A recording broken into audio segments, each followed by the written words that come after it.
বিয়ে বাড়ির খাবার খেতে কার না ভালো লাগে? আমার তো অনেক বেশি ভালো লাগে বিয়ে বাড়ির খাবারগুলা। তার মধ্যে হচ্ছে বিয়ে বাড়ির যে বিফটা অনেক বেশি ভালো লাগে। গতকালকেই এক বিয়ে বাড়িতে গিয়েছিলাম, সেখানে হচ্ছে একদম প্লেট ভরে বিফ নিয়েছিলাম আমি। সবকিছু খাওয়া শেষ করে ঠান্ডা এবং মিষ্টি দই ছিল। হ্যালো গাইস, আসসালামু আলাইকুম। কি অবস্থা সবার, কেমন আছেন সবাই? দুপুরে কিন্তু বাসা থেকে বের হয়ে গেছি বিয়ে বাড়িতে যাওয়ার উদ্দেশ্যে। বিয়ে বাড়িটা একদম বাসার কাছেই ছিল, তাই হেঁটে হেঁটেই রওনা দিয়েছি। আর বিয়ে বাড়িতে এসেই কিন্তু দেরি না করে খেতে বসে যাই, কারণ হচ্ছে প্রায় 2টা বাজে, প্রচুর পরিমাণ ক্ষুধা লেগে গেছে। যাই হোক, টেবিলে বসে কিন্তু সুন্দর করে হাতটা ধুয়ে নিলাম। সুন্দর করে হাতটা ধোয়া শেষ করেই কিন্তু এখান থেকে কিছুটা প্লাউ নিয়ে নিলাম। প্লাউ নেওয়ার পরেই কিন্তু প্লেটে রোস্ট চলে আসে, আর আমি এখান থেকে কিন্তু একটা লেগ পিস নিয়েছিলাম। তো আর দেরি না করে কিন্তু রোস্টটা দিয়ে কিন্তু খাওয়া শুরু করে দিয়েছি আমি। আর আমাদের এলাকার বিয়ে বাড়ির যে এই রোস্টটা আছে, এই রোস্টটা যে কি পরিমাণের মজা হয় আপনারা তো সবাই জানেন। এবং আর কিছু পছন্দ করেন আর না করেন, এই রোস্টটা কিন্তু নবাবগঞ্জের সবাই পছন্দ করেন বিয়ে বাড়ি। তো খাওয়ার মাঝখানে বলতেছিল যে এখান থেকে একটু সালাদ নাও, পরে একটু সালাদ নিয়ে নিলাম। যাই হোক, রোস্ট দিয়ে খাইতেছিলাম, তারপরে দেখলাম যে বিফটা চলে আসছে। তারপর আমি এখান থেকে কয়েক পিস মাংসও নিয়ে নিলাম।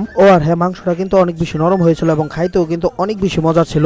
এখানে মাংসের পিসগুলো একটু দেখেন, কি সুন্দর সুন্দর কে একটা পিস আসছিল, মানে হচ্ছে একবার হাড় সহ যে মাংসগুলো আছে ওই মাংসগুলো আসছিল। এগুলা খাইতে কিন্তু অনেক বেশি মজা লাগে। আর আমি কিন্তু এখানে বেশ ভালো পরিমাণের মাংস নিয়ে নিয়েছিলাম। এই মাংসগুলো কিন্তু খুবই মজা হয়েছিল। আর বিয়ে বাড়ির মাংস কিন্তু এমনিতেই মজা লাগে। দেন সবকিছু খাওয়ার শেষে কিন্তু ছিল ঠান্ডা এবং মিষ্টি দই। আর মিষ্টি দইটা এমনি আমার পছন্দ, যে কারণে আমি বেশ ভালো পরিমাণের দই নিয়েছিলাম এখানে। আর এই ভর দুপুর বেলা ঠান্ডা এবং মিষ্টি দই খাইতেও কিন্তু অনেক বেশি ভালো লাগতেছিল আমার কাছে। শুধু আমার কাছেই ভালো লাগতেছিল বিষয়টা কিন্তু এমন না, দুপুরবেলা ঠান্ডা এবং মিষ্টি দই কিন্তু অনেকেই অনেক বেশি পছন্দ করে থাকে। সো গাইস, আজকের ভিডিও এই পর্যন্তই। দেখা হচ্ছে নতুন কোনো ভিডিওতে। ভিডিওটি ভালো লেগে থাকলে অবশ্যই লাইক কমেন্ট শেয়ার করে দিবেন। আল্লাহ হাফেজ।